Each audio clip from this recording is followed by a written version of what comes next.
নমস্কার বন্ধুরা, তিথি রান্নাঘরে আপনাদের সবাইকে জানাই স্বাগত। আজকে আমি আপনাদেরকে খুব সুন্দর একটা নাস্তা বা টিফিনের রেসিপি শেয়ার করছি। এই বৃষ্টির দিনে একদম জমে যাবে এই বাঁধাকপির সাথে নুডলসের পকোড়াটি। প্লিজ আপনারা পুরো রেসিপিটি শুরু থেকে শেষ পর্যন্ত দেখুন, আপনাদের ভালো লাগবে।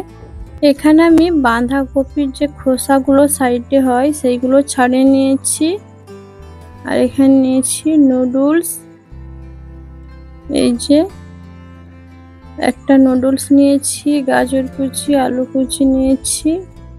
আর এখানে নিয়েছি বেসন, বেসনের লবণ, হলুদ গুঁড়ো, লঙ্কার গুঁড়ো দিয়ে দিয়েছি। আর এখানে বাঁধাকপির পাতাগুলো ভাপিয়ে নেব।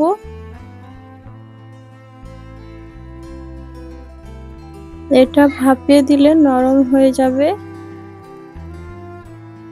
অল্প কিছুটা জল দিয়ে জলটা ভালো করে ফুটিয়ে বাঁধাকপিগুলো সেদ্ধ করে নেব। বেশি সেদ্ধ করব না, জাস্ট বাঁধাকপির পাতাগুলো সবুজ ভাবটা বের হয়ে যাবে আর নরম ভাব হালকা এলে নামিয়ে নেব।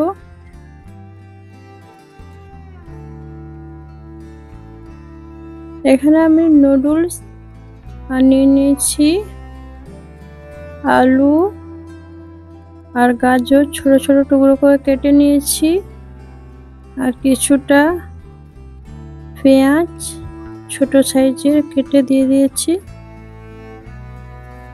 আর এখানে আমি সেদ্ধ করে নেব এগুলো। এটা কিছুক্ষণ সেদ্ধ করে নিচ্ছি। নুডলসটা অবশ্যই সেদ্ধ করে নিতে হবে, এটাই আমি পুর বানাবো। এখানে এই যে দেখুন বাঁধাকপিগুলো খুব সুন্দর করে ভাপিয়ে নিয়েছি, দিয়ে জল ঝরিয়ে নিয়েছি। আর দেখুন খুব সুন্দর পাতলা পাতলা হয়েছে। এখানে নুডলসটার পুরটাও বানিয়ে নিচ্ছি, দিয়ে দিচ্ছি হলুদ সামান্য, লবণ, লঙ্কার গুঁড়ো আর যে নুডলসের মশলাটা হয় সেটা দিয়ে ভালো করে কষে নামিয়ে নেব। একদম ঘরে থাকা উপকরণ দিয়ে বানাচ্ছি আমি। আর এখানে বেসন নিয়েছি, বেসনের যে মশলাটা পাওয়া যায় সেটাও দিয়ে দিয়েছি। আর এখানে কিছু কাঠি নিয়েছি, এই কাঠিগুলো আমি বাড়িতে বানিয়ে নিয়েছি। এটা বাঁশকাঠি, কাঠিগুলো ভালো করে পরিষ্কার করে ছিলে সরু সরু করে নিয়েছি। আর এখানে পুরটাও আমার রেডি হয়েছে। এখানে আপনারা চাইলে কাঁচা লঙ্কা দিতে পারেন, আমি এখানে দিচ্ছি না কারণ বাচ্চারা ঝালটা খেতে পারে না। এইভাবে পুরটা ভালো করে একদম শুকনো করে কষে নামিয়ে নেব। পুরটা একদম সেদ্ধ করে নেব না, যেভাবে নুডলস খায় বাচ্চারা সেইভাবে আমি এটাকে সেদ্ধ করে নেব। ইপি বা নুডলস যেভাবে বানাই সেইভাবে এটা বানিয়ে নিয়েছি। এবার নামিয়ে নেব। আর পুরটা ঠান্ডা করে নিয়েছি। এইভাবে পাতাগুলোর মাঝে দিয়ে রোল করে মুড়ে দুপাশে ভাঁজ করে কাঠিগুলো দিয়ে দেব। আর আপনারা চাইলে কাঠি নাও দিয়ে এগুলোকে রোল করে নেবেন। এইভাবে মাঝে পুর দিয়ে দেবেন, 1 চামচ করে বা 2 চামচ করে, বড় পাতা থাকলে বেশি দেবেন। আর এইভাবে ছোট সাইজের নিয়েছি তো আমি, তাই 1 চা চামচ করে দিচ্ছি, না হলে কি হবে পুরটা বেরিয়ে যাবে। আমি এইভাবে পুরটা দিয়ে রোল করে মুড়ে এইভাবে এক পাশ দিয়ে কাঠি গেঁথে অন্য পাশের দিকে এইভাবে গেঁথে নিলাম।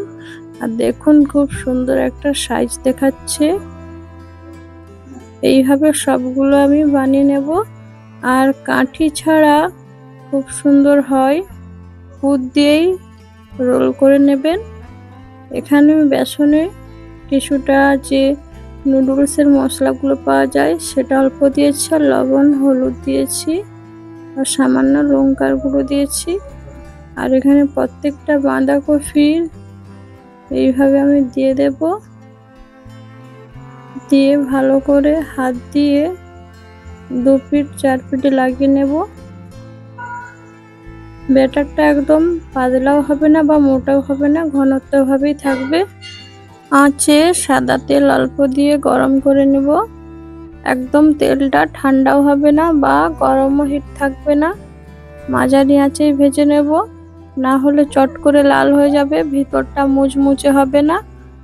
মিডিয়াম আঁচে আমি ভেজে নেব।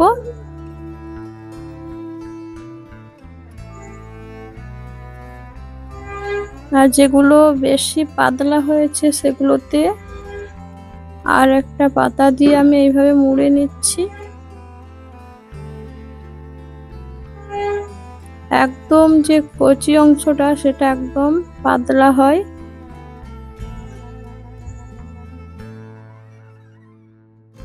হাত দিয়ে ভালো করে মুড়ে মোটা অংশটা বাদ দিয়ে দিচ্ছি।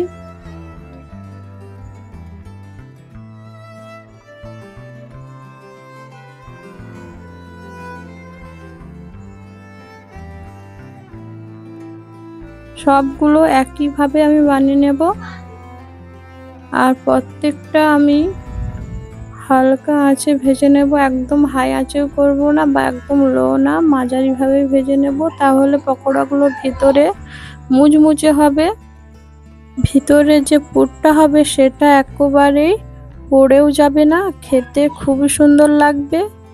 যেভাবে আমরা মজাদার নাস্তা টিফিন খাই, এটা খেতে একদম আলাদা ধরনের। একবার বাড়িতে বানাবেন। যারা নিরামিষ খান বা চিকেনের পকোড়া খেতে ভালোবাসেন না, তারা এই নতুন পকোড়াটা বানিয়ে দেখবেন, খেতে একদম অসাধারণ আর মজাদার। এই বৃষ্টির দিনে বা চায়ের টিফিনে বাচ্চাদের আপনারা বানিয়ে দিতে পারেন বা পরিবারের সবার সাথে শেয়ার করে দেখবেন। এটা একবার বানিয়ে দেখবেন, এত সুন্দর খেতে টেস্টি, আপনি আরও একবার বাড়িতে বানিয়ে খাবেন। কারণ যে একবার বানাবে বারবার বানাতে ইচ্ছে করবে। এটা যে এত সুন্দর খেতে লাগে, না খেলে বোঝাই যায় না। আর দেখুন খুব সুন্দর বাঁধাকপিগুলোর পাতাগুলো ফুলে উঠেছে, ভেতরটা মুচমুচে কাঞ্চি আর বাইরেরটাও মুচমুচে। ভেতরে যে পুরটা একদম খেতে অসম্ভব মজাদার। আমি তো এটা 50% সেদ্ধ করে নিয়েছিলাম, আর ভেতরে পুরটা এখন দেখুন আরো খুব সুন্দর ফুলেছে। আপনাদেরকে ভেঙে দেখাচ্ছি কতটা মুচমুচে হয়েছে। সবগুলো আমি ভেজে নিয়েছি এইভাবে। অবশ্যই বাড়িতে এই বৃষ্টির দিনে বানাবেন, চা কফি বাচ্চাদের টিফিনে। আমার মেয়ে দেখে বারবার খেতে চাইছে, কারণ এটা গরম, ঠান্ডা করে ওকে দেবো, ও কিছুতেই শুনছে না, শুধু টানছে। খেতে অসম্ভব মজাদার।